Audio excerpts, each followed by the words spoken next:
Hello, I'm Morgan, and I'm here at Eating Disorder Solutions, and this is my recovery story. I've known for most of my life that I had an eating disorder. I spent a good deal of time kind of in a semi-recovery space, functioning as an adult. And then in 2023, I realized I was slipping back into a really bad relapse. So that's when I decided I needed to reach out for help again. In my childhood, before I turned 18, I did struggle severely with an eating disorder, in and out of different behavioral health units, not necessarily treating the eating disorder, mostly treating depression and anxiety and self-harm and suicidal ideation. It wasn't until I relapsed as an adult that I actually got eating disorder treatment. The other things kind of took priority in my youth, and so that semi-recovery that I was in for that period of time between like 18 and 25, 26, I was managing the depression and the anxiety, but not so much the eating disorder. I was still struggling with different things like orthorexia, obsession with changing my body and eating healthy food items, things like that. And then it kind of got a little bit more extreme when I was turning 27. It was really lonely. A lot of the eating disorder is very private, very secretive, and it starts out really slow, pretending that I ate a meal, and it evolved into pretending I ate more of the meal I was pretending I ate. And then there's secretive eating, like pretending I didn't eat something when I actually did. It holds and harbors a lot of guilt and shame for me. I know that it affects my loved ones directly to hide those things from them. And at the time, it was my only means of coping. And because there's so much shame around it, it's really hard to admit to them that I was struggling, because you don't want to be weak for your loved ones. You want to feel like you're capable. And it took a lot of strength to be that vulnerable and to say, I am not doing well. So definitely a lot of pressure involved in this situation to one, struggle with an eating disorder, and then to actually ask for support and to ask for help. I think there's several different types of reactions that happen when someone is involved in an addiction, and that is what I view my eating disorder as. I do view it as an addiction. For me, my loved ones chose the route of not talking about it, not speaking about it. I think we both recognized that there was a problem. My husband, Simon, didn't know what to do. And a lot of people don't know what to do. They don't know what they're seeing or how to react, so they do nothing by default. And for me, I was working with an outside therapist before committing to more intensive treatment. And she was the one who was actually telling me, I think you need to admit to a residential facility. She was the one who helped me start looking for places that I could go. And that was when I brought it up to my husband, Simon. And I said, this is something I'm going to need if I want to get better. If I want to see recovery, I need more intensive treatment. An hour a day with a therapist at that point wasn't enough. And it was really hard to find a place that would take me. I eat a vegan diet, so that can be an eating disorder behavior, and a lot of places assumed it was. And so treatment started to look kind of bleak for me, which was really unfortunate because I've been vegan for 9 years, and I do find it very morally engaging. And so to hear that my diet was a poor behavior or an eating disorder behavior was depressing. And then I was struggling with an eating disorder on top of that. And I knew recovery for me wasn't impossible. And I called Eating Disorder Solutions kind of out of spite. I wanted to prove that somebody out there would take a vegan diet. And I think I talked with a lady named Alexis on the phone, and she was wonderful. The first thing she told me, it was the first thing I asked about, because I had been told no so many times after doing assessments and intakes. And it was the first thing I asked, and she immediately told me yes. She immediately said, yes, we can accommodate that. And the further I worked with them, the more I learned about how much the facility was encouraging me to come. And I felt like I finally had an answer to how I was going to be able to get recovery. And that was the first step. I mean, I hit the ground running when I came in. So it was really nice the way they accommodated me, the learning that they put in and the effort they took. It did not go unnoticed, especially with how little effort other people took. It was very individualized, and I really appreciated that. I don't think I could have found a better program for myself. Since being here, I've recognized how many other situations they've accommodated. You know, allergies, diabetes, co-occurring disorders. It's a very, I said it before, but I'll say it again, it's a very individualized program, and I really enjoy that. It's hard to go other places and focus on your own treatment when it's almost identical to your neighbors. But here it's almost very easy to focus on your own treatment because everybody's program is incredibly different, incredibly individualized, and I really appreciated that. For me, the staff has been, I would consider them a great protection. When I came in here, I was participating in what I would consider at this point deadly behaviors, things that, if continued, would lead me to a really dangerous place medically.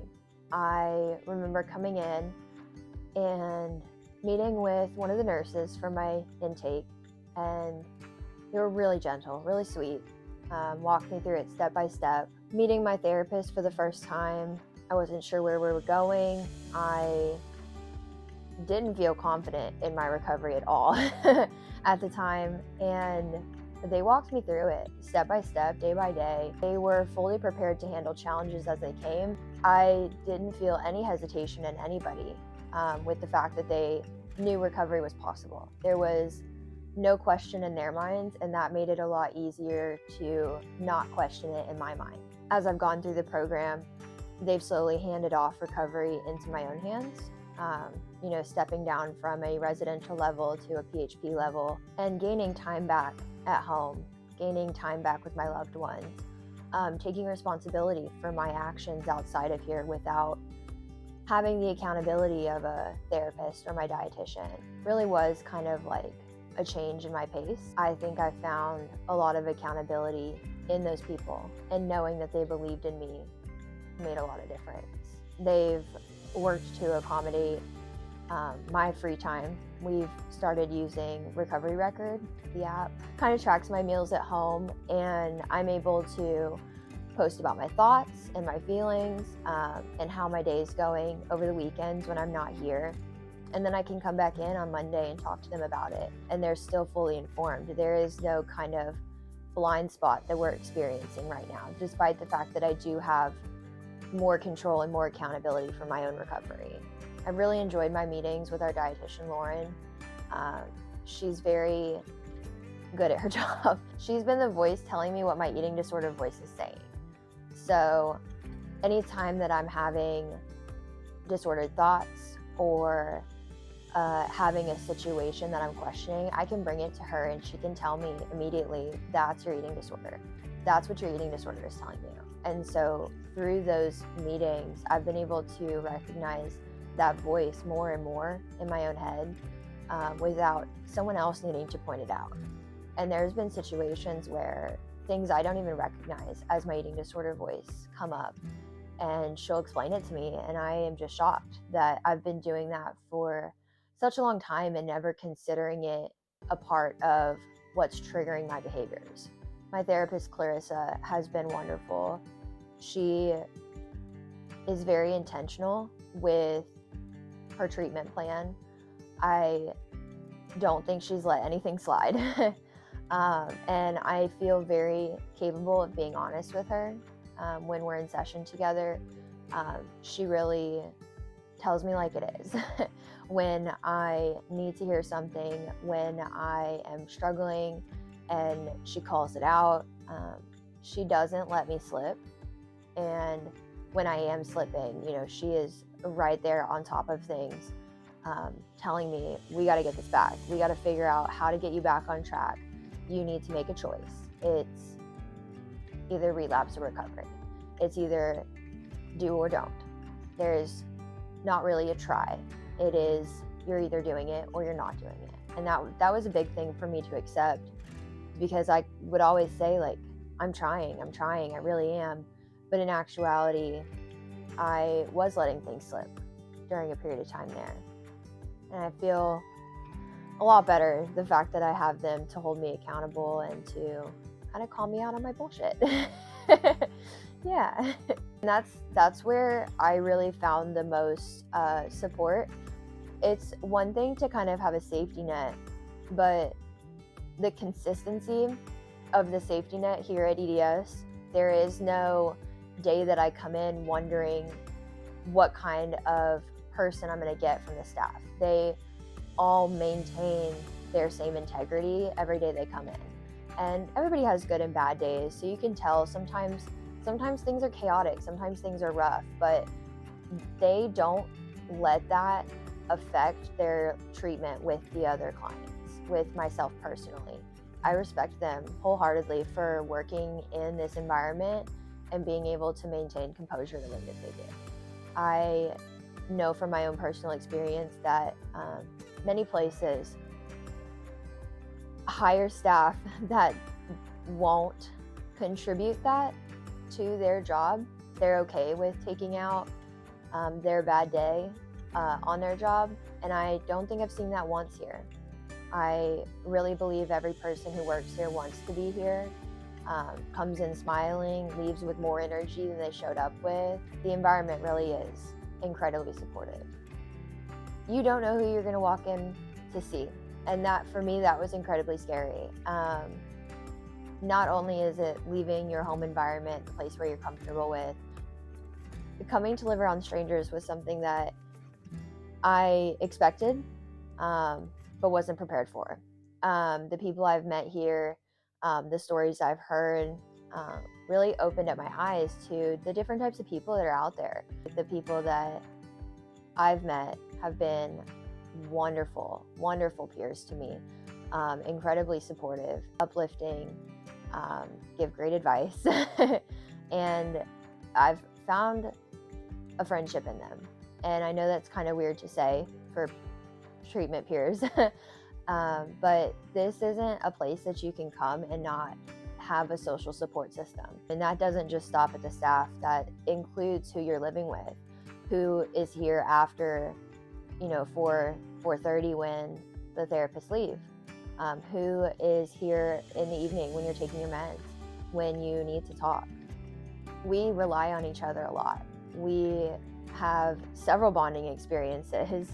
I remember we did quite a few bonfires where we would write out things that we were holding on to, things that we wanted to let go of, things that we wanted to bring further into our lives. And we burned those pieces of paper together, sat and watched fire, ate hot chocolate, drank hot chocolate.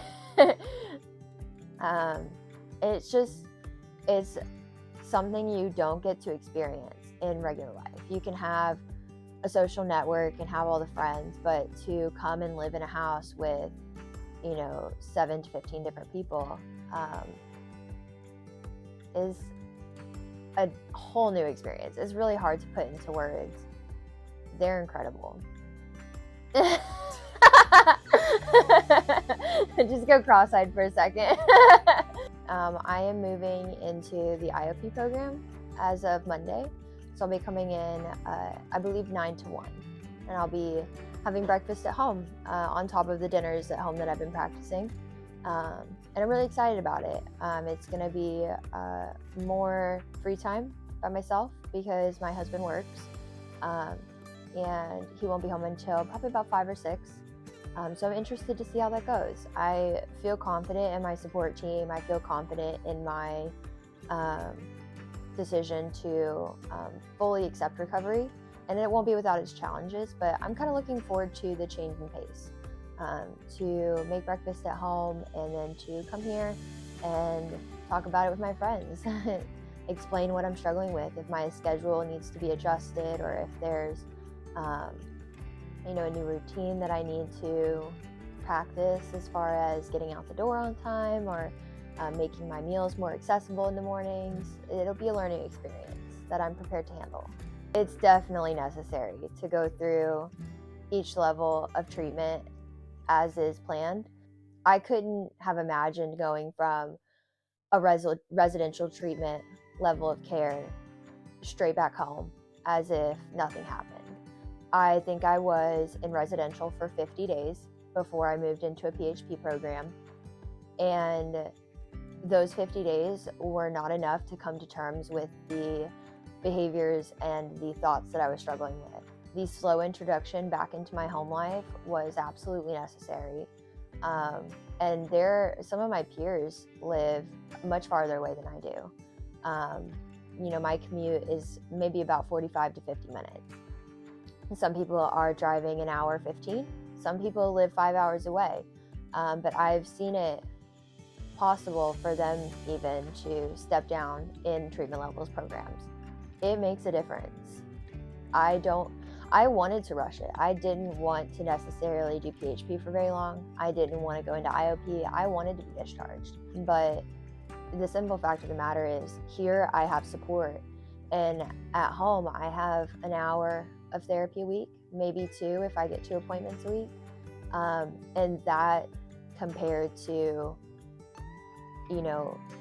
6 hours a day, 4 or 5 hours a day is a lot different. It took a while to admit that to myself. I didn't want to say that I couldn't do it at home. I wanted to jump out there and I'm in recovery, I got this, I don't need anybody's help, but I did need somebody's help. I don't think I'd be looking at the same type of recovery had I discharged any earlier. And with an eating disorder, it's really hard to escape that addiction. We can't avoid eating. And I think that's one of the biggest things I've had to learn here is that I'm going to have to face this one way or another, whether that's in relapse facing it and avoiding it in actuality, or in recovery facing it and actually fighting it. It makes a difference. Choosing your heart is really important. I don't know. I like my story a lot. It's important to me that I was able to, what I consider a gift of recovery. Not everybody gets that gift, so I feel incredibly grateful to have it, and I will feel even more grateful to maintain it for the rest of my life. Yeah. In my heart, I knew I wanted to do a testimonial. I think what I was nervous about was being on camera and feeling like I was going to say the right things or do the right things. And I really just had to admit to myself that there is no right answer in this. This is kind of like my story and what I've been through and how I perceive things. And it made me feel a lot better about doing it. And also you made it very comfortable to sit down with you and talk. The facility here is the complete opposite of what I would consider a clinical facility. I felt incredibly relaxed here, capable of opening up and sharing what I was going through without feeling like I was doing so in a hospital or a clinical atmosphere.